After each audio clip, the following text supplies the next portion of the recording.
penyakit liver, perlemakan di hati, itu dihubungkan dengan orang-orang yang peminum alkohol.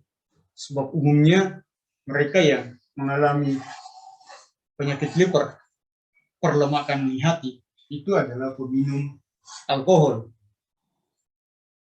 Sekarang, banyak orang yang mengidap penyakit liver, perlemakan di hati, itu bukan peminum alkohol.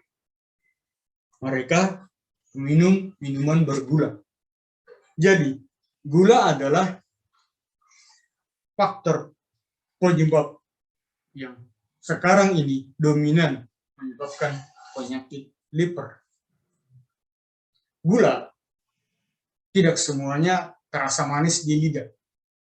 Nasi itu gula, walaupun tidak manis.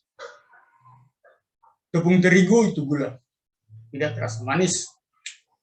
Tepung sagu, gula, tidak terasa manis.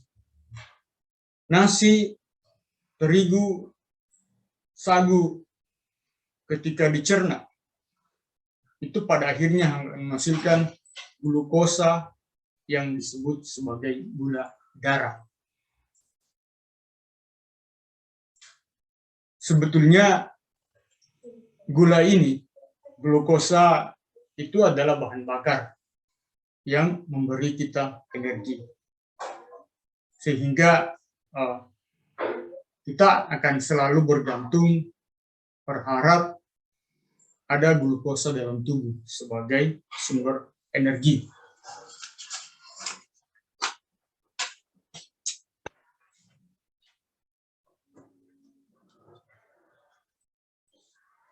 Berbeda dengan tepung sagu, beras, tepung terigu yang jika masuk ke pencernaan akan diubah menjadi glukosa sebagai bahan bakar. Namun gula pemanis, gula yang disebut sebagai disakarida, gula pasir, gula merah, gula jagung, itu adalah gula yang mengandung selain glukosa juga mengandung fruktosa. Fruktosa adalah gula yang ada di buah, gula yang ada di madu. Namun pada gula pemanis, ini bersama dengan glukosa. Dalam tubuh, jika glukosa itu dibawa ke sel untuk dimetabolisme menghasilkan energi, fruktosa langsung dibawa ke liver, kemudian ditimbun langsung sebagai lemak. Itulah sebabnya fruktosa, gula buah, gula madu, dan gula yang pemanis itu lebih cepat memicu penimbunan lemak di liver.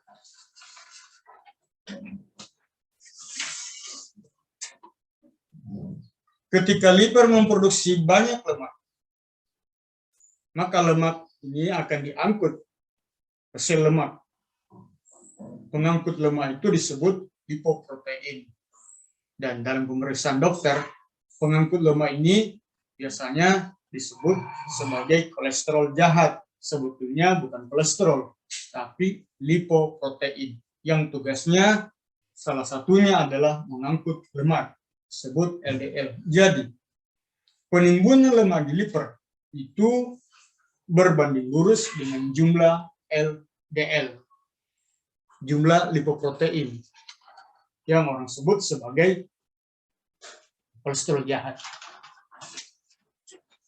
Nah, jadi gula adalah bahan bakar, sumber energi, jika dia dijadikan sebagai sumber energi. Namun, gula juga adalah sumber bahan untuk membentuk lemak.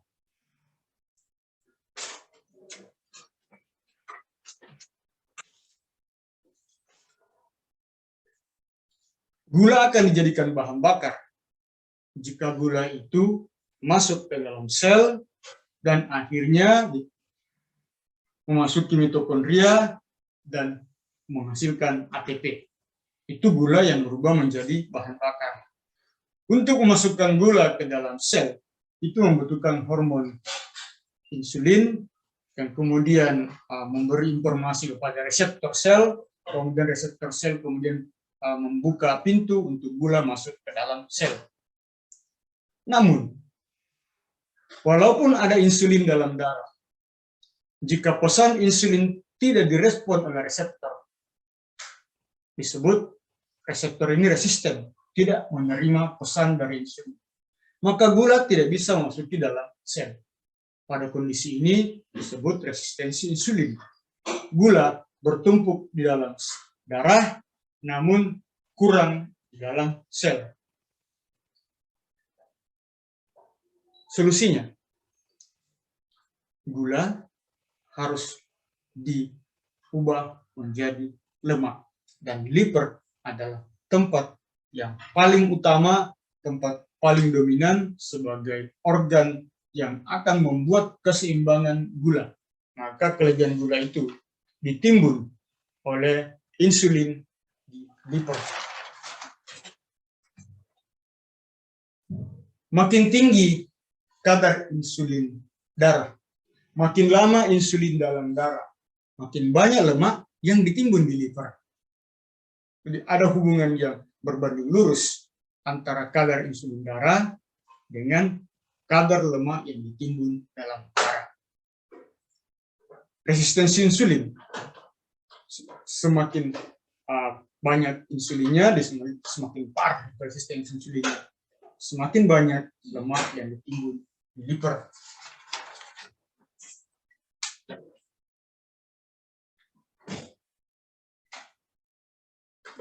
Karena penimbunan lemak di liver, perlemakan hati, itu sangat berkaitan dengan kadar insulin darah, di mana kadar insulin darah yang tinggi atau resistensi insulin yang semakin parah membuat semakin banyak gula yang diubah menjadi lemak dan ditimbun di liver. Itu adalah akar masalahnya. Maka solusi untuk mengobati penyakit liver tanpa obat atau mencegah penyakit liver itu sebetulnya dua cara yang sederhana itu bisa menyelesaikan masalah. Pertama, pangkas konsumsi gula, hindari minuman manis, hindari kue-kue yang manis, itu akan membuat kadar insulin akan turun. Otomatis timbunan lemak di liver juga akan turun. Makan karbohidrat yang sedikit gula. Nasi adalah makanan yang banyak mengandung gula. Itu bisa memicu banyak timbunan lemak di liver. Hindari makanan-makanan yang bisa memicu tingginya kadar gula darah, tingginya insulin yang memicu tingginya penimbunan lemak di liver. Cara yang kedua, puasa. Puasa otomatis akan mengurangi kadar gula dalam darah, menurunkan kadar insulin, dan itu berarti mengurangi penimbunan lemak di liver. Bukan sekedar mengurangi penimbunan lemak di liver, tapi dengan tidak adanya rangsangan untuk menaikkan insulin, maka pankreas akan menghasilkan glukagon. Glukagon adalah hormon yang kerjanya antagonis dengan insulin. Dan jika insulin turun, glukagon akan naik, glukagon akan membongkar lemak, glukagon akan membongkar glikogen. Dengan demikian, timbunan lemak akan dibongkar dan akan digunakan sebagai bahan bakar. Itu cara yang alami untuk menyembuhkan penyakit liver.